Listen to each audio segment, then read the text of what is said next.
Bitstorm, a comedy game design podcast by two guys who know nothing about comedy nor game design. I'm Trevor Scott, and with me as always is the wonderful Ben Slinger.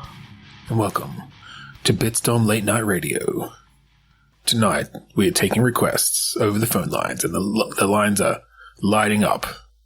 Caller, I hear that you're... Nah. Trevor. Enough about this. All right, fine. Yeah, we're going to actually just play some click pitch, which is sort of like people calling in, except it's a bot that Trevor made that gives us random words. Mm-hmm. So on the count of 3 to 1 click, we're going to ask that bot for some new words. We're each going to get an adjective and a noun, and we're going to jam those words together into a game design, and then we're going to do it again as many times as we feel like in about an hour. So listen up. Okay, 3, 2, 1, click. Yeah. Undocumented truck. Calm exotic. Ooh. Okay, so I hear the word exotic and I start thinking undocumented aliens, but in this case, actual aliens. Well, do you mean like from outer space?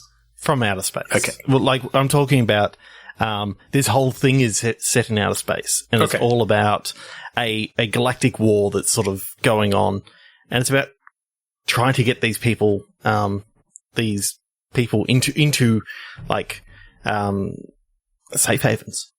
Okay, so you're like, you're a smuggler as such, like kind of like a Han Solo sort of character, but you're people running. You're getting them out of harm's way and into safety. Yeah, you're getting people.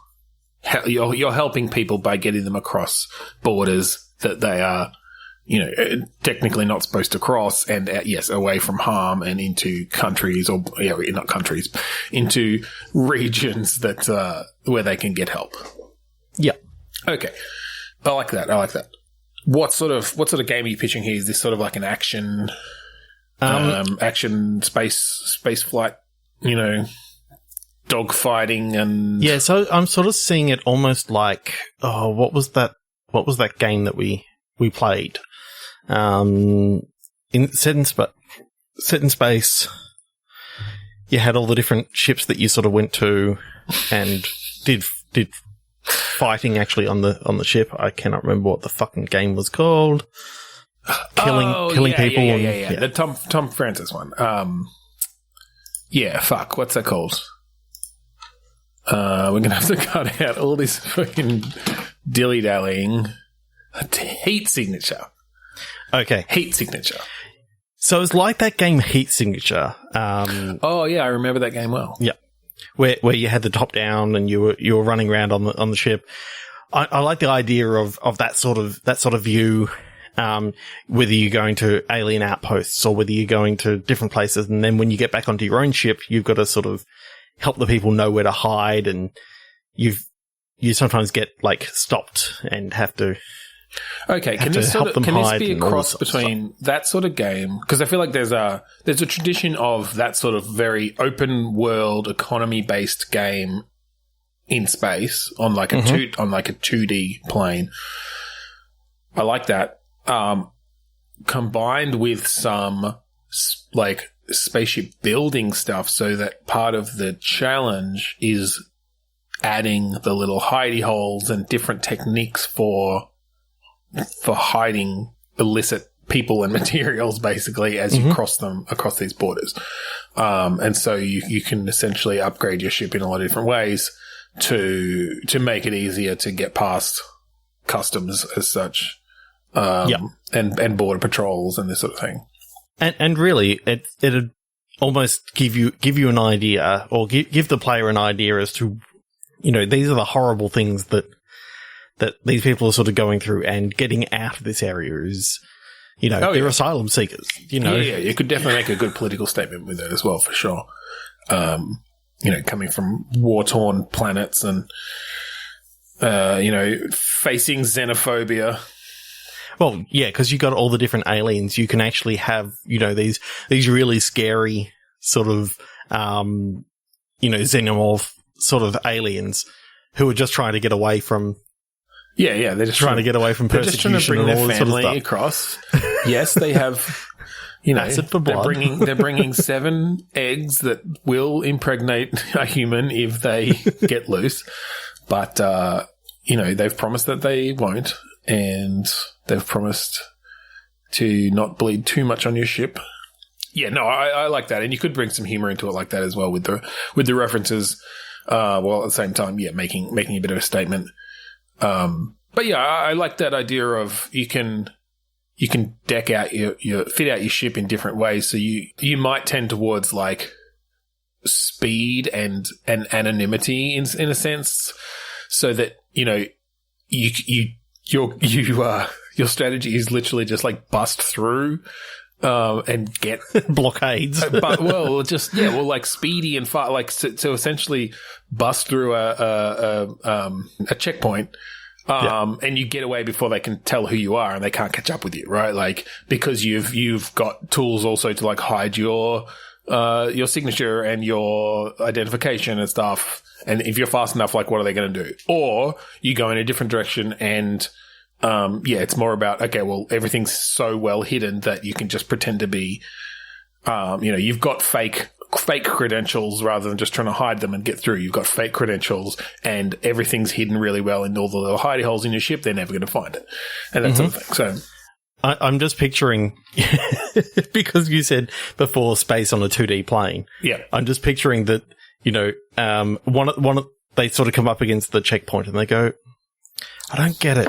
Why does space always have these checkpoints and you just can't fly over or around? Yeah. But then, later on in the story, it sort of opens up that, some of these things are like these huge Dyson spheres around a single planet and like the sun. Yeah, well, and like it might not be planets. It might be like around a space station that you're trying to get to or something where they can obviously, like a small area. To be honest, I'm kind of liking this more as a 3D thing. More of a kind Elite Dangerous sort of. Yeah, maybe, but with the nice shipbuilding stuff. So yeah, sort of outside the ship. What was that? There was a one in this vein released recently. Cowboy something. You didn't play it? I'm pretty sure it was from your Steam library. It probably was. You know that I've got so many games in my Steam library that I've never played. Oh, I know. And probably never will. I can't remember what it's called, but wasn't Shipbreaker? No. That is a cool game. Yeah, that is very cool. No. Cannot remember. Doesn't matter. Yeah. No, I like it. Put you on click.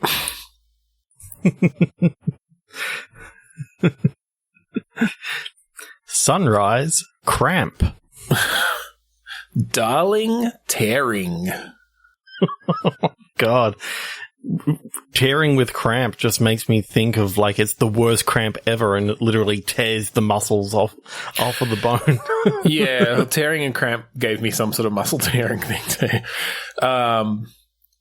Okay, all right. This is some sort of story based around somebody who goes for a run at sunrise every morning.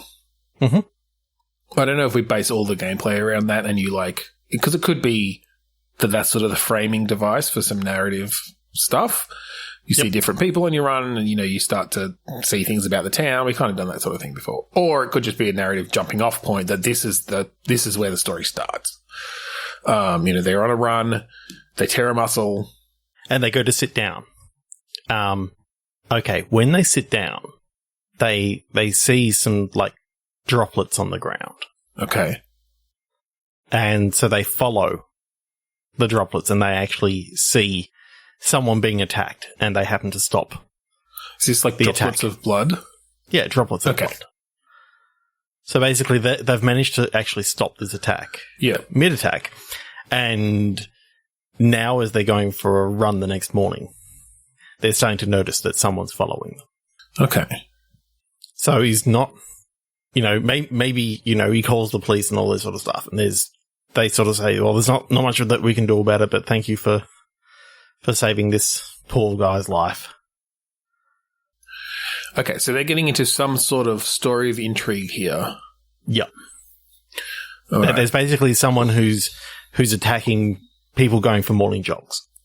So, where my mind is going on this, third-person action brawler, but with a Long Kiss Goodnight feel where you play like a house, like a mum, basically, essentially, like a housewife, I suppose. Yep. With a dark past, with a that you perhaps in that same way, like, don't recall. You don't remember your life prior to, 4 years ago or something. And this is the story. This is the incident that brings you back into it and into, like, almost incidentally, you find out that I think you initially think it's related. So you stop the fight, you stop the mugging or whatever it was, the attack, and you get a fun little, brawling fight scene where it seems like this woman is not very good at fighting, essentially, but she manages to do it. But it would be interesting if even across the course of that fight, you manage to make it, like, by the end of the fight, she's better. Like, she starts off with these real, like, wide swings, and by the end of it, she's just, like, jabbing and kicking and doing well. But anyway, the next morning she goes on a run. Someone's following her. She's like, it must be related to the thing the day before. But what it actually is just stopping that fight has, like, reignited certain muscle memories and instincts that it turns out, like, these people have been following her for the past 4 years because of her past. Yep. She's just never noticed them before. Yeah. Oh, and I kind of like the idea of as she's going through each day, sort of like she gets to, like, the third or fourth day, and she confronts one of these people, and they basically say, we've been waiting for you to get activated again. So yeah, I'm picturing that they're trying to get her back into this mission sort of thing. Okay, so this is like her handlers. Yeah. Not her enemies. I think what you could actually say is this so-called mugging that was actually happening was actually, planned by them to try and get her back into shape. Back into service, yeah. Yeah. Yeah, okay, I like that. And so, yeah, I don't think you drag out the intro too much. You do a few of these mornings. Like the second morning, she sees this person. If you try to get close to them or chase after them, they, like, immediately get in a car and drive off. You're not able to get close. But, like, the next morning, we set it up that you have the opportunity to, like, cut them off or manage to catch them or something. Or maybe you give her more speed, or you give her more, like, she can jump over things better. Like, you're actually giving the player more skills day after day for those first few days. Yep. And then, you catch them and, like, the guy's like, talk to Benjamin. That's my name. But that's the only one I came up with. And you're like, who? It's like, your next door neighbor. Benjamin Franklin, no relation.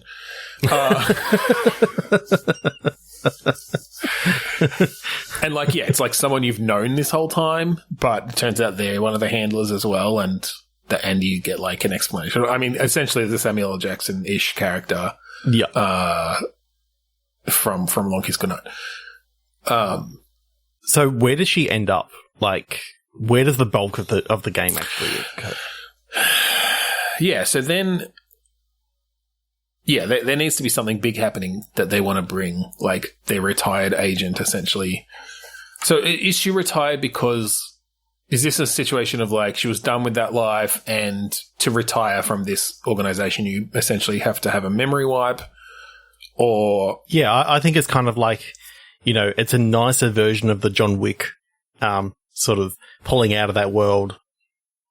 She made a deal with the right people, got out of that world, and now, shit's gone down in the world. Yeah. And they knew they've been waiting for her to start, getting her skills back. Yeah, well, and that makes for a good, like, unlocking skills progression. throughout the game as well. Essentially, as your memories are coming back and as you hit story points or whatever, you get more memories back, and that gives you new cool things you can do. And I'm picturing this as sort of a real over-the-top action-y kind of thing. You're like fucking catching knives in midair and throwing them back by the end, and like I'm picturing flipping over tables and full throwing on things, and it's full on Max Payne like level slowing shit down, and she grabs the knife out of the air and throws it back, and yeah, exactly. A lot of mostly melee. I think there's obviously going to be some gunplay in there, but I feel like it's mostly around melee and environment stuff. Oh, yeah. Cool, like running up a wall and flipping over them and, landing on their shoulders and punching them in the face or whatever. I just love the fact that, or the idea of her going out to pick up a keyboard and expecting there to be like a cable attached. And so when she goes to pull it away, it's like, oh shit, it's all wireless and stuff now. So she's sort of out of sorts. She's like behind the times. Yeah. Yeah. She's just going off of muscle memory, and the muscle memory only works for like 1980s tech. Oh, it's been that long. I wasn't thinking it'd been that, but I guess it could. Yeah. I guess that makes sense. She's like 45 now, and she's maybe not 80s tech. I guess it depends when you said it, but 90s tech then. Yeah. Yeah, so maybe it's been like 20 years, 25 years or something. It was, 20s when she was doing this. Yeah, and then I think by the end, you like any good action film, the villain like makes it personal and is threatening her kids, like has kidnapped her family or something. Yeah. And you've got kind of the hapless husband or wife who, still doesn't quite accept what's going on. It's like, what do you mean you're a super fucking secret agent? As she's snapping some henchman's neck, she goes, well, 20 years ago, I was part of the secret organization. And hang on. Stab someone. Garroting some dude. Kids, look away. Slash his throat. Yeah, no, I like that. And obviously she saves the day. And yeah. Very much inspired by Long Kiss Goodnight. It's such a good sort of setup. It's on Netflix again. So nice. Worth a rewatch. Yeah, it is. I know I downloaded it, but I need to watch it again. Yeah. All right. 3, 2, 1 click. Love it. Yep. Regional Diagonal. Paulie Gray. I know that yours is probably P-O-O-R-L-Y, but can this be about someone called Paulie Gray?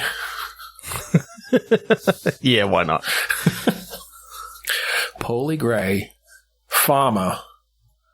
And he has the amazing idea of making diagonal farms, diagonal fields in his farm. Increases yield.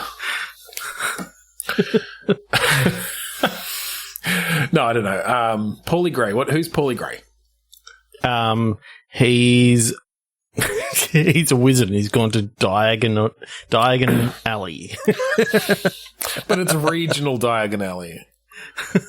Like, this is the hick version of Hogwarts. It's all farm magic. Farm magic. Farm magic. I was thinking. I was going to do it, but decided against it. All right, no, I kind of like the idea of a wizard farmer. That's kind of fun. There's something about like the wizarding world, but you just see them doing like there's a tractor out in the field, and they're like, oh, damn muggles, and they just use their wand, and they've just sent like a rake out there to do all the raking. Well, and I think they've got like fucking house elves. They've got farm elves, right? Doing all their work for them, and even though they could just do it with magic, but they enjoy enslaving creatures that they think are lesser than them. Okay, that's maybe getting a bit too much. Okay, I've been watching a bit of Schitt's Creek recently, so I'm picturing that it's like an ex like minister from the Ministry of Magic, for the Ministry of Magic, and they've got no money left. Like basically, their wizard accountant has run off with all the money, and all they've got left is like this small little farm that they got left to them. And they've got to try and make it work. And it's kind of like a magical Stardew Valley. Okay, I can get behind this one. All right. So Paulie Gray, previously, high up in the ministry, he was like head of fucking muggle detection or something. Yeah, basically kind of where like Weasley. Mr. Weasley's work, like the misuse of Muggle artifacts. Office. Yeah. Okay. It was Mr. Weasley's boss. Oh, because I'm imagining this is actually a Muggle-based farm, and so they've got to try and keep all the magic on the down low. Yeah. They fucking confiscated it somehow. Like they took it over when Voldemort killed the Muggles. They had to cover it up and take the farm. So I'm imagining that, like, if some of the people from the village come in and they see, the tractor and the rake moving by themselves, then you've got to, stop them before they call anyone and like. Okay, I like the idea now of. I haven't seen this before. There's a lot of these games around automation, right? Mm-hmm. Whether it's like Satisfactory or Factorio or these sorts of different things where you can do, or even just like Minecraft and stuff. I love the idea of doing automation, but with magic, where you're setting up these different triggers and different events. Yes. And so you can't necessarily just wave your wand and everything stops. It's like you have to set up all the different trigger words or trigger things where it's like, oh shit, someone's coming. Like, go and hit the rune on the front gate that shuts everything down because you've managed to hook all that stuff up via the magical connections. And if ideally you'll have a rune that just starts things up and puts things back where they were. But if you haven't done that, it's like, oh crap, now I've got to go around and like give the rake its orders and, set it all up again. Because I can't afford to pay for the farm elves. Yeah, they're fucking expensive, man. And I'm not getting any good crops at the moment because I'm a wizard and I don't know anything about muggle farming. But I'm just imagining I thought it was literally farming muggles when I got here. You go into the village and you see, all the people sort of there walking around, and you see someone sort of sitting in the corner that's wearing like a cloak sort of thing, and you think, great, there's like another wizard here. It just so happens that no, that's just like they were cold. They put this like blanket over there, rugged up in front of the fire, and like there's no wizards at all in this town. No, there's no wizards. I like the idea that you're actually on the run, like that you're a fugitive as well. So maybe it's not just that you're like area confiscated at this farm, but the reason you've got it is because you actually like swept it under the rug and kept it off the books because it was something horrible where like these muggles were killed and you didn't want to be held responsible for that, and so you've got this backstory of like being the cousin of these muggles that were killed or something. You kind of find out a bit about them and who they were in this town. But in that case, like when you think you see a wizard, you're like, oh fuck, they've found me. Because you're actually trying to lay low. And then I think, then you can have a turn later on where literally the wizards do come to town. And there's some sort of confrontation. But by that point, you've like established yourself in the town and you got the backing of some people, and maybe you've even, taught them some rudimentary spells. Well, I was almost thinking like you've brought someone in as a confidant. You've got kind of a sidekick who knows you're a wizard. Mm-hmm. Because I'm kind of picturing now that it's just you, like you're there by yourself. Oh, yeah. So I think that there's definitely got to be some sort of mystery going on with this farm. As in, like, you find an old diary pages and all this sort of stuff, and it's sort of talking about some weird shit going on in the farm, and it's sort of almost there's like a something actually very valuable on the farm that basically caused these original muggles to get killed, and it's like some wizard artifact or something. I'm like almost that. wondering, is this a Tom Riddle sort of situation where these people were related to?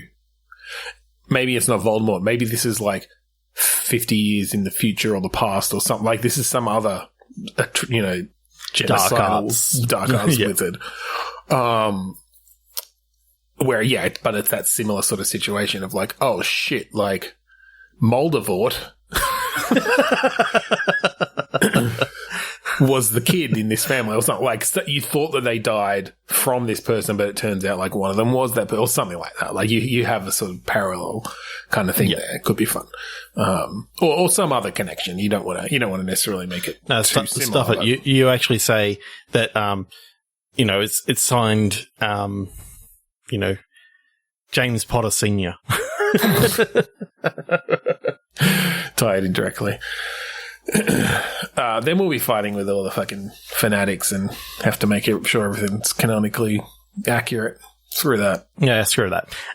They went to Hogwarts, but they were in like Hufflepuff. They weren't. Yeah, they weren't the best, and it was a fair few years ago. Yeah, you separated out somehow. Yeah, cool. I like it. Yeah, there's something about like the Stardew Valley feel that I think if you could add some narrative in there, like some real intense sort of interpersonal stuff. I think Stardew, to be honest, I haven't played ridiculously deeply into Stardew Valley, nor Graveyard Keeper, which is very similar, but with this fairly different tone to it.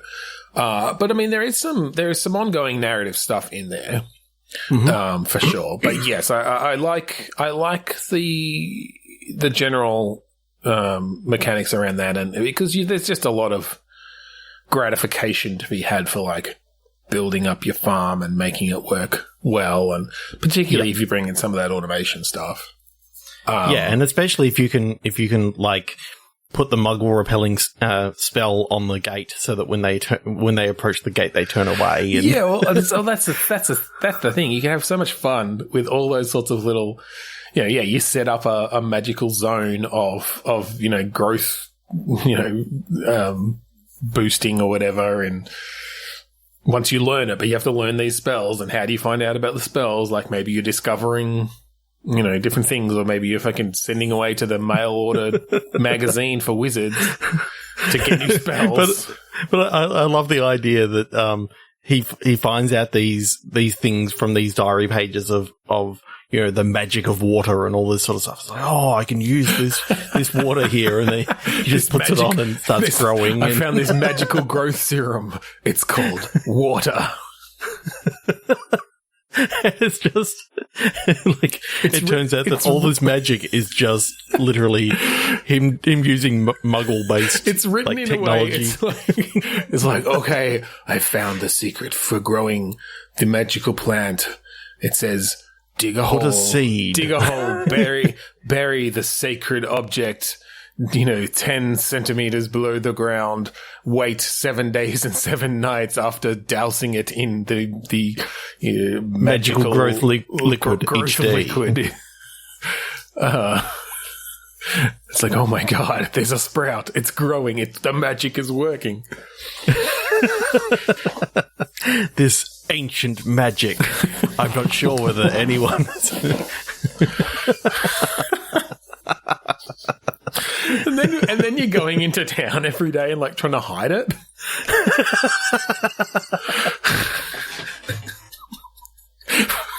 Everyone's just like, when you let it slip, they're just like, what, the growth liquid? Why did he ask for a glass of growth liquid? That's just weird. Like, he's so disconnected from like the normal world that, you know, he doesn't know the like water. Well, because there was a wizard where like they didn't need to drink water; they had wizarding ways of just like hydrating their body magically through the skin. The same way that they apparently just shit anywhere and magic it away, right? Like that's canonically what wizards do.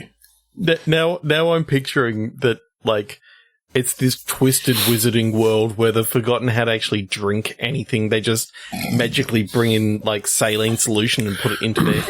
It's essentially wizard idiocracy. You have to teach them how actual civilization works when they lose their magic. Oh, Jesus Christ. All right. 3, 2, 1, click. Paulie Gray. That's great. Paulie Gray, right. Okay. Neighbor repeating. Inserted future. Ooh. Okay. Well, that's interesting because neighbor repeating, my mind immediately went to some sort of like Truman Show-esque situation where perhaps your neighbors are robots or something that have been planted to make you think they're normal. Mm-hmm. And so maybe this is like an alien abduction situation where you find out you're in essentially a created world for the benefit of these aliens. Yep. I really like that, but I'm also going to give you an option as well. Mm-hmm. I see inserted future and I think time agent who's trying to change something that happened in the past. So inserting something into this character's future. But the time agent is okay. Yeah. I see. Well, that's fine. We can go fucking buck wild with it and do both.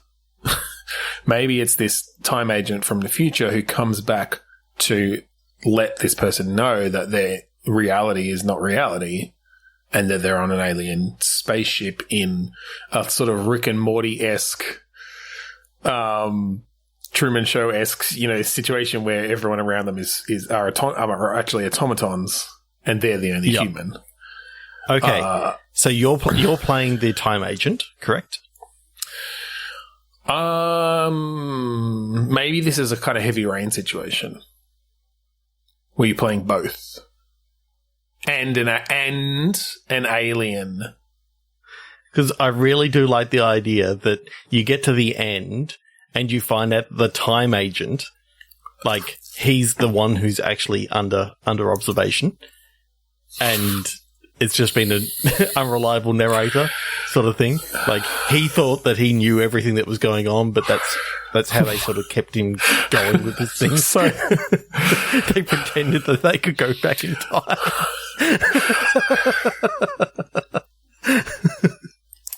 So you're saying you start off as this person in a regular house on a regular day. Yes.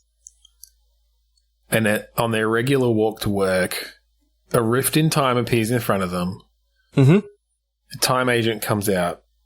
They have a discussion. The time agent goes back into the time thing. Now you're playing the time agent. Yes. You get to do some shit around the time agent and find out what they're doing, why he went back. You have a while of switching back and forth. Maybe you do switch to one of the aliens who is keeping the first person in the simulation / jail, whatever it is. You resolve the whole situation, free that person. I managed to identify to the time agent that this is like the third time that he's done this sort of thing. And basically the aliens are just giving him busy work because, like, this is the only thing that... Yeah, and then something happens. You, like, realise, wait, I'm getting some deja vu here. This has all happened before. And then we, like, cut to outside where this time agent is actually sitting there in a chair with, like, electrons on his head. He hasn't moved the whole time and it's all been in his mind. Yeah. But it's the same aliens. Yeah. Who have done it. And it's a whole like, wait, was the whole thing in his head, or was it like you put some uncertainty in there? Was it when they were captured in Act 2 and maybe everything before that was real, but only after that has been in his head, or was it the whole thing? And you leave it with the whole, Christopher Nolan, the top spinning, and is it going to fall over? You leave them with questions. Yeah. Yeah. And in fact, it's a direct homage because like the spaceship is shaped like a top and is spinning. And that's the last shot of the movie. And that's where it starts to wobble.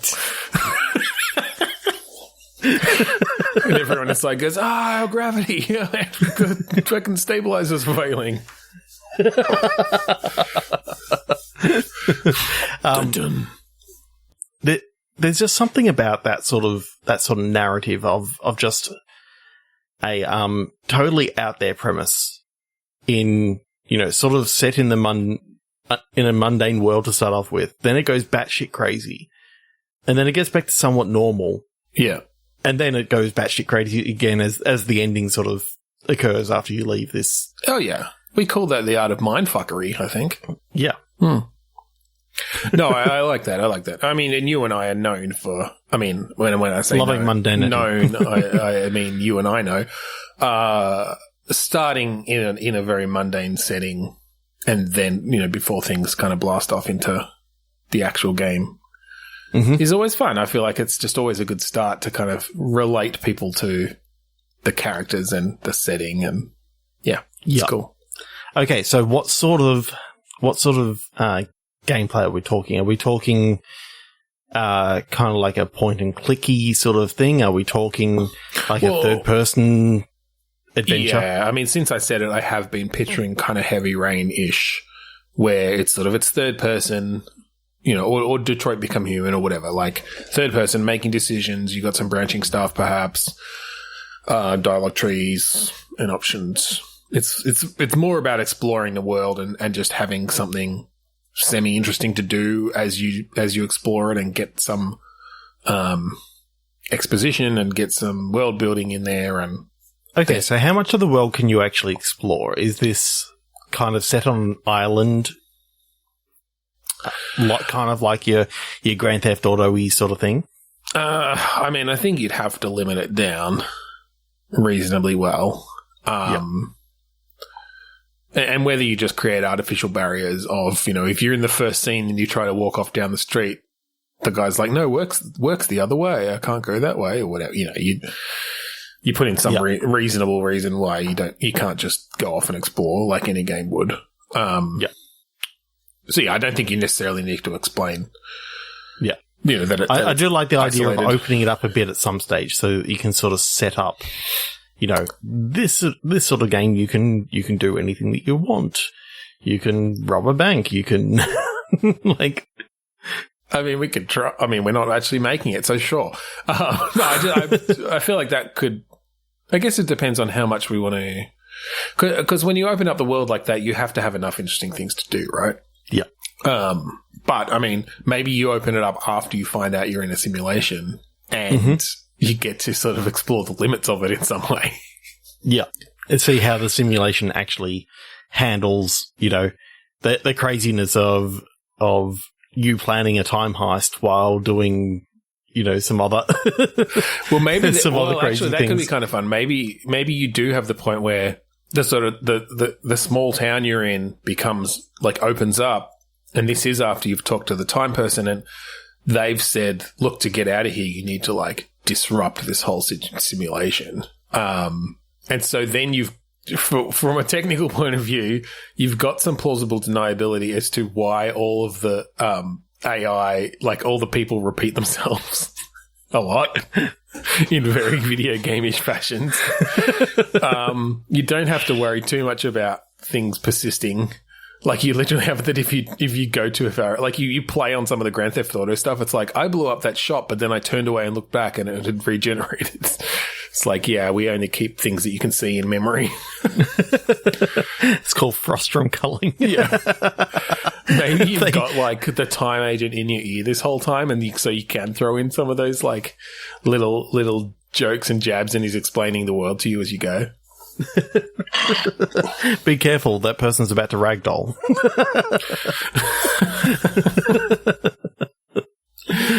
Yeah, no, that's cool. And then yeah, later on, I think you go back to some more just problem-solving sort of adventure-y stuff as you play, you know, particularly if you play the time agent, like walking around the time station or whatever, wherever he's based, you know, this is some sort of actual organization or whatever.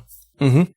Okay, I love the idea that kind of like in a Bill and Ted's way where, you know, they say, when this is done, we'll make sure that we go get this thing and bring it back here. The time agent, his whole thing is he has to go off, get that thing and bring it back, before things can actually like that's you actually continue. Play him having to do that.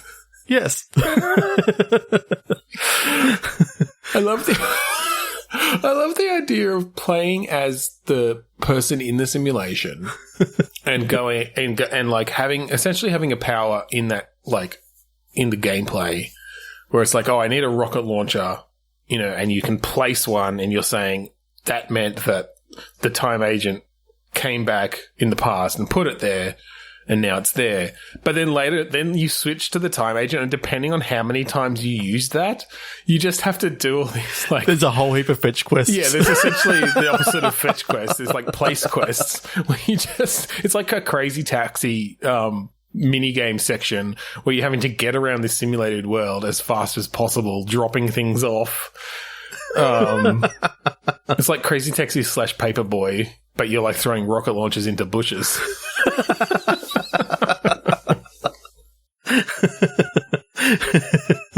So there's like speedrun strats in which, you know, you try to do as much as you can without actually having to rely on that mechanic of, yeah, when we're out of this area, then we'll go back in time and we'll make sure that it's here. Yeah, and that someone's actually got to do that. It cuts that mini game out completely.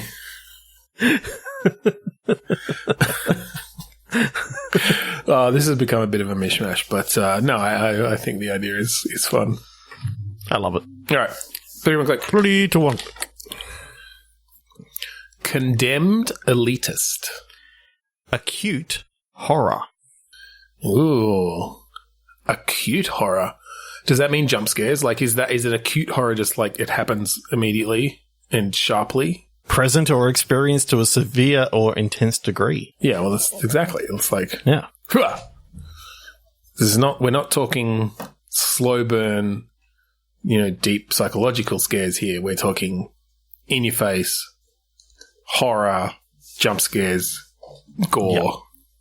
So, in a condemned building, there's just something about like a condemned like institution or just condemned building in general that I'm picturing all like papers and shit all over the floor everywhere, and there's basically something stalking you. Okay, but you are an elite parkour expert. Why not? Because like horror games are always like slow paced, like creeping through a corridor, like slowly opening a door. No, fuck that. This is a fast paced horror game. I guess the only one I can think of is Dying Light was kind of like this. Mm-hmm. Yeah. But this is more inside. It's in this condemned building, and yeah, it's sort of when you see something, you run like fuck, and you just like jump up here, you know, bounce off that beam, fucking smash through that door. It is mostly dark, so you're doing a lot of this by like torchlight, and so there's some of the horror comes from that because you will still have things like jump out at you, and you just like fucking shove them back and keep running. Mm-hmm. I do like the idea, kind of like what like Resident Evil 2 and Resident Evil 3 did, which is you have like that continuous, almost immortal sort of thing coming after you. That you cannot beat. It is all about getting away from this thing as quickly as possible. Yep. So if you're sort of looking around, you you almost have like all that Alien Isolation thing where there's one major enemy that's after you. Yeah. There's a few minor enemies that, there's going to be some jump scares in there, but the majority of the time is you see this character, you run like fuck. Yeah, I don't think this is a combat-based game. I think this is much more a movement and hiding-based game. And not even hide. I don't want to do a lot of hiding, but it's more, okay, I blocked this door. They're not going to be able to get through here. And so you can sort of take a breath. Like, you obviously need to bring things down a notch here and there. But yeah, I think it's because then you can have this like huge sprawling asylum essentially, or like abandoned, condemned hospital or whatever it is with, multiple stories, and it's collapsed to a certain degree so you can get up, climb up rubble and holes and, fucking elevator shafts. I don't know. Stairwells and different things, and just have a lot of environment to really traverse. Mm-hmm. But yes, having that horror element of like, oh fuck, there's something after me. Yep. All right, so why is this person here and what's chasing them? Let's dig a bit deeper. Okay, on that so I'm picturing as that whole thing of they've either been dared to go in, or they're searching for something that their father used to work in this place, or their mother used to work in this condemned building. Or is this a situation where they're like, and we can have elements of each of these, but are they like a YouTube sensation with their parkour stuff? Oh, definitely. Strapping with their GoPro strapped to their head, which is the view you're seeing essentially. Make this first person in a mirror's edge-ish kind of view. No, that they have literally a selfie stick off the back of them to get that third person view. We can cut between them. And when you're in that third person view, you see the GoPro strapped on their helmet or something. And yeah, so they do this thing. It's like it's a cross between the sort of what the urban exploration stuff and parkour for YouTube hits. But, this one does have a personal bent because, yes, like this is where their parents died or something, or worked or whatever. So is this supernatural horror, or is it like natural horror? Yeah, it's just a fucking bear.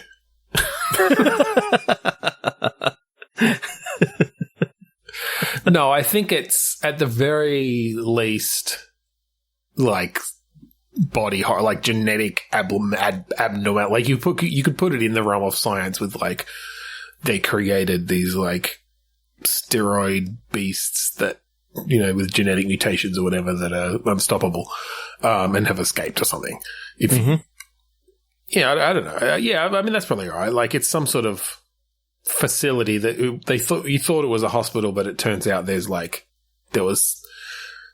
experiments going on, and I'm picturing now, because you've said sort of like facility, that like there is an underground part to this. Like there's a full on like off spurt of umbrella laboratories sort of thing. Yeah, that there's a huge laboratory down the bottom that is much cleaner, but still like overrun by these like horrors.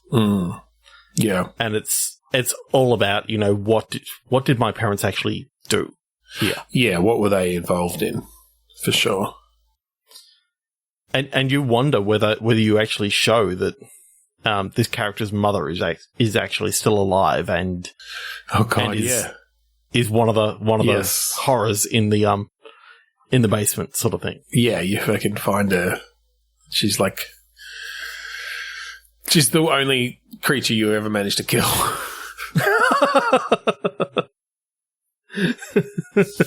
There's a scene where you have to you're jumping up in this huge room and having to cut cables on things to drop something on her.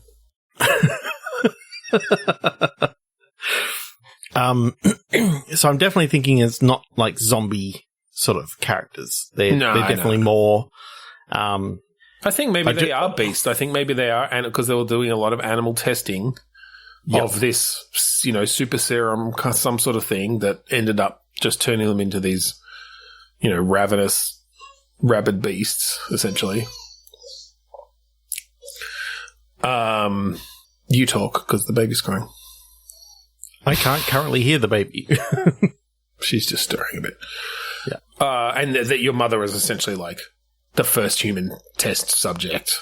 Yeah. And it wasn't until like the side effects of the you know, crazy unbounded strength and psychosis didn't kick in for a couple months or something. So they thought it was safe. Yeah.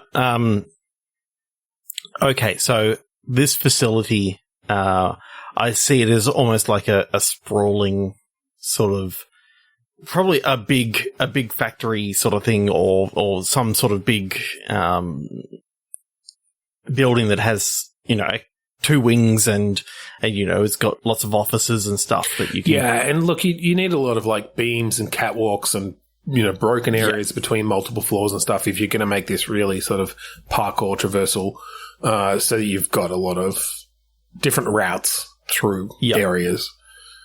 But yeah, you can. And I think in the underground facility, you've even got like, you know, it's still rather run down. Like there's you know, as you're going down corridors, you actually see that, you know, the floors sort of fallen away, and there's like, you see two or so floors below you that you can.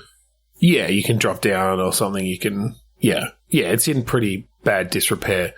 Then that gives the level designers a lot of fodder to create different routes through areas and stuff, which, you know, I think a lot of the action based stuff is fuck, something's after me, you know, and you've generally got a goal, which is whether it's a door that can lock or something that you can collapse behind you or whatever.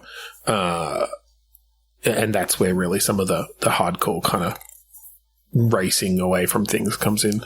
Mm-hmm. Yeah. I'm definitely picturing that if you get caught down like a dead end, you're kind of fucked. Well, yes and no, but I think you've got some good moves where it's like you fucking like you can bounce slide between the legs. Yeah, slide between the legs, or like run up the wall and jump over them or whatever, right? Like a swing on a beam that's above, and yeah, you've got some options. It's definitely dangerous to find yourself in a dead end. Yeah. And actually, I'm wondering if in that sort of Dying Light style, you have kind of a safe zone. And then maybe you make all the creatures a bit more AI based, like they're going to be out more at certain times, or they're going to be, or they just have particular sort of areas that they move to at different times of day, because of whatever, like some of the machinery is still functioning that like gives them food, automatically. And so, you know, okay, when it hits, you know, 10 a.m., their food things are going to come, so I can wait till then, and then I'm going to be able to get into this area over there because there's going to be less creatures or something. But yeah, I think that's actually kind of a bit creepy as well. Like you can go into the whole story as to why is this automation still working and all this sort of stuff. Like, is there someone still tending to this? And that's when you bring in the fact that your mum is actually like, yeah, she's actually kept it all running long enough. Yeah. That's really cool. And then, yeah, you can obviously be revealing all this stuff through, like, computer files, logs and voice shit. recordings and reports and stuff. Yeah. Yeah. Love it. So do I. 3, 2, 1. Let's do one last one. Okay. Sorry, underline. Deal cam. Yeah. Okay. So sorry, underline makes me think of someone who's written a note, an apology note, and like underlined sorry. Mm-hmm. But that could come across as like a real passive aggressive thing. So maybe this is around like people who leave passive aggressive notes in like offices.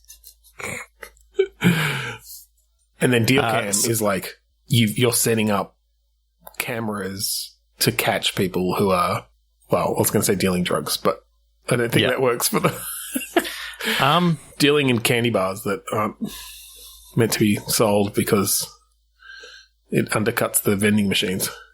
Okay.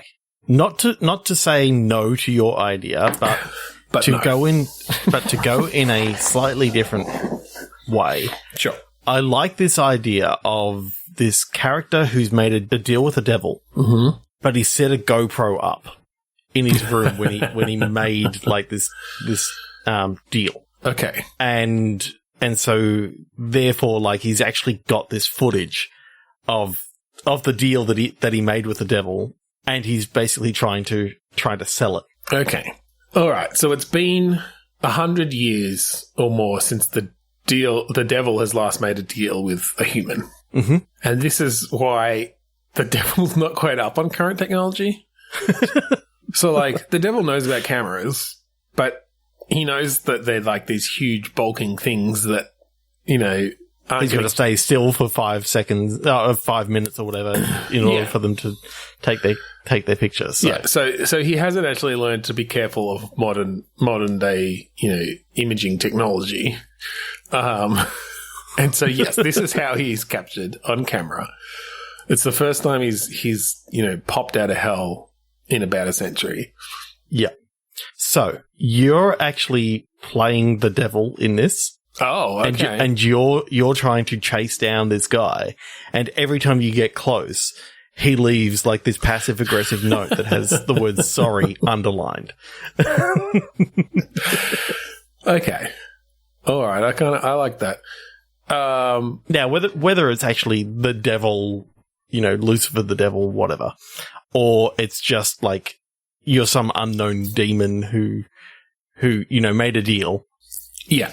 And you're sort of getting made to follow it up and basically all to come through. For some reason, get what's coming to you. This is striking me as like a platformer. Yeah. Where you play this kind of cartoonish demon who pretended to be Satan to make this deal, but then like just completely fucked up. And so, yes, you have to get the agreement back, like the contract, because you've promised, you know, untold riches to this person. And you really can't fulfill that. You can't deliver. The idea was that, you would renege on the deal, or that, you know, you've promised them this in exchange for something that they can't do or whatever. But because of this video footage, he's actually basically found a workaround, because he's going to sell it for untold riches. Yeah, because effectively how they normally do deals, I'm thinking that you can sort of set this up in World, is it's all just handshake deals. It's not actually anything written down in... Oh, yeah, or recorded. Yeah. It's sort of like you do a deal, and then, you know, the devil or the demon can come back and collect and basically renege on any of the terms, the bits and pieces, because, you know, as far as they're concerned, all the handshake deal promises them is their soul. Yeah. They didn't actually have to do anything. So I think this is a demon who is trying to sort of, you know, rise in the ranks of hell. They do this by making these good deals and like getting souls for hell, but they've completely fucked it up, and now they're trying to save their ass essentially before Satan finds out. And yes, then it becomes this kind of platformy sort of thing through these different levels where you're chasing this guy. Did you maybe give this guy powers that then help him get away from you? Or is he just a prick? Is he just like a sneaky bastard? I think he stole something off you that basically alerts him to your presence. Okay. Maybe every time you're close to him, the tape he's got starts to glow or something like starts that. to glow and heat up because there's just something around. Like there's the whole thing of, you know, capturing the soul on camera or something. And demons have this thing where, like, if you photograph them, it takes a small part of their essence. Oh, even cooler. Like, he actually thought that, you know, by making the handshake, you know, he captured this guy's soul, because that's normally what happens. But it turns out, because there was a camera there, the camera actually captured this guy's soul as it was supposed to be transferred into something that the demon actually had. So now he's got to try and get this tape back, because that's actually where this guy's soul is. So this guy, you know, is now like super evil, has no conscience, sort of thing. And yeah. Well, I was kind of thinking as well that, like, the collectibles are like small pieces of your essence or whatever that's been dropped around, dripping out of this thing, floating out of this thing, and that's kind of how you're, not only how you're tracking it, but it's like, collect 100 and you'll get another life. I do like this idea of, like, as you're going through the game that you can, like, I don't know, normally you'd be coming up against enemies. I think all these enemies, as you defeat them, you're basically collecting their souls. Yeah. And sending them to hell, effectively. That's fine. So as you do all these kills in the level, basically, the devil's very happy with you right now because you just sent another 200 people back as long down as to there hell. are no security cameras.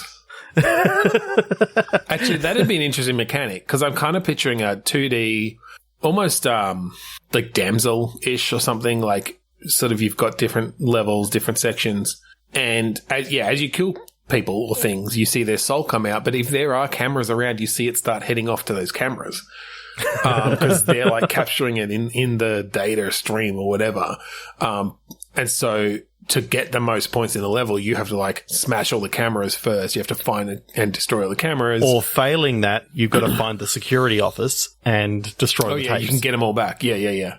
There's like an extra bonus thing in every level. Yeah. And then, that's really cool. Yeah, that's a fun mechanic. And I think then you've got the sort of outline for, okay, this is sort of what these levels are. And then you can obviously have a bunch of different settings as you go forward, different types of areas that you're playing through. Yeah, I think that's fun.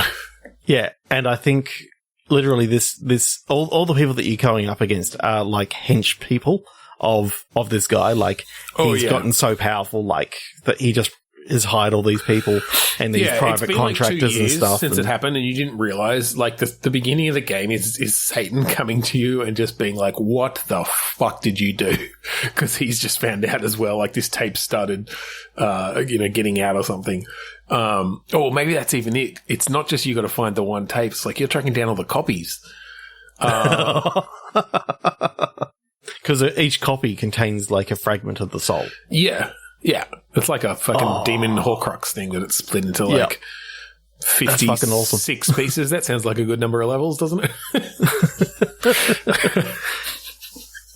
But yeah, like, and so Satan sets you on this quest of, like, you got to destroy all those copies, and while you're up there, fucking get me some fresh souls. You might as well. You're gonna have to kill all the henchmen. Okay, so just as you arrive, like, you, in the final boss, sort of the final boss lair, he's got his finger hovering over the enter button, and you're wondering what the fuck is he doing, and he hits enter, and it gets uploaded to the internet. So, sequel potential, you're now destroying everything in the... No, what that opens up is just like, congratulations, you now have access to the level editor. Yes. And you get access to all the, like, fan-made levels. Fuck yeah. Oh, that's cool. It's like Mario Maker, but for devil. Yeah. Driver. No. So basically, each level you're trying to get to like the exit, and a couple of things that need to be in each level is security cameras, a security office, and an exit. And the tape that you're actually trying to, like, the copy of the tape. And it might just be the tape doesn't have to be at the exit. Or no. It's somewhere in the level. You have to destroy it. And yeah, I'm picturing now actually a little bit less like Damsel in the platforming and more sort of, did you ever play that game Deadshot where you played, I think you played like a Grim Reaper, but or something like that. You played like a skeleton. You could like go through vents. It also sort of had a Hotline Miami sort of vibe because you'd like bust into a room and just have to like make these precision shots of like take them that, had some stealth elements, had some different elements, but, or maybe a little bit like, the other Tom Francis game actually, the one where you're playing side on and you go through the buildings and Gunpoint. It's alright, I still had it open. Gunpoint.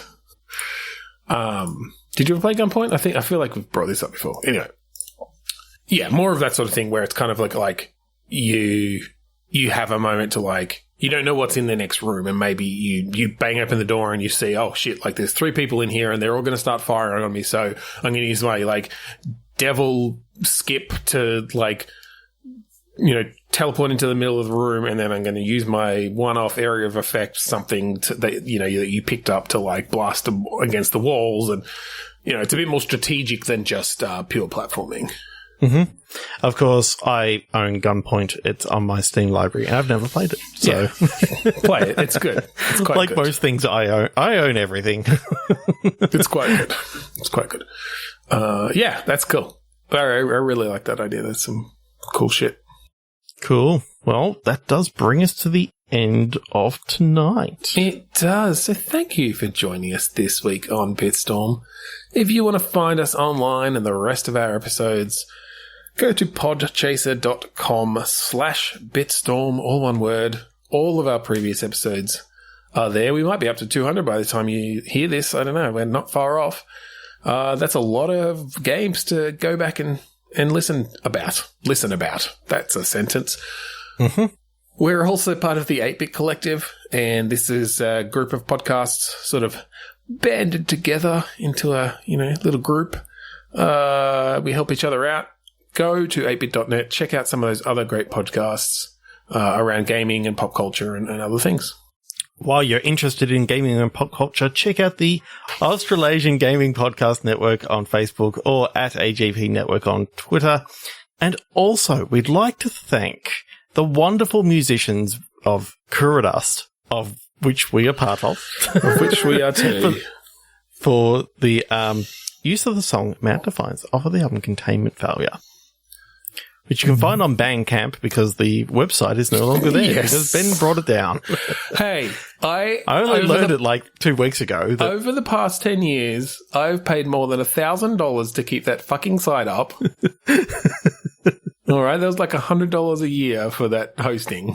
It's about time it came down. Nobody's ever listened to it. But it also brought down Two Sweary Dads, so that should be back Two up. Sweary Dads is back up. I put that on okay, Two Sweary Dads is back up. Put that on our Captivate account.